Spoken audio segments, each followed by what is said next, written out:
श्री दत्तगुरूंचा जयघोष, फुलांची आकर्षक सजावट आणि विविध धार्मिक कार्यक्रमांनी कडेगाव तालुक्यातील वडिये रायबाग येथील मंदिरामध्ये श्री दत्त जयंती मोठ्या उत्साहात आणि भक्तिमय वातावरणात साजरी करण्यात आली। सायंकाळी मंदिरामध्ये प्रथेप्रमाणे श्री दत्त जन्म सोहळा भाविकांच्या उपस्थितीत संपन्न झाला। सकाळपासून श्रीच्या दर्शनासाठी भाविकांनी मंदिरात मोठी गर्दी केली होती।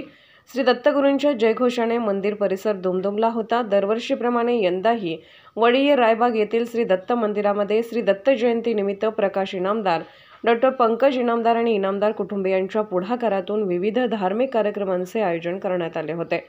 अभिषेक, महापूजा, आरती, दत्तयाग यासह भजन, कीर्तन, प्रवचन झाले। श्री दत्त जयंती निमित्त शनिवारी सकाळी 6 वाजता लघुरुद्र, त्यानंतर श्री दत्तयाग झाला। दत्त जन्म सोहळ्याच्या मुख्य कार्यक्रमात श्री दत्त जन्म कीर्तन झाले। त्यानंतर सायंकाळी 6 वाजता श्री दत्त जन्म सोहळा हजारो भाविकांच्या उपस्थितीत मोठ्या भक्तिमय वातावरणात संपन्न झाला। त्यानंतर श्रीची महाआरती सौ आणि श्री पराग इनामदार या दाम्पत्यांच्या हस्ते झाली। यावेळी भाविकांसाठी महाप्रसादाचे आयोजन करण्यात आले होते। त्याचा लाभ हजारो भाविकांनी घेतला।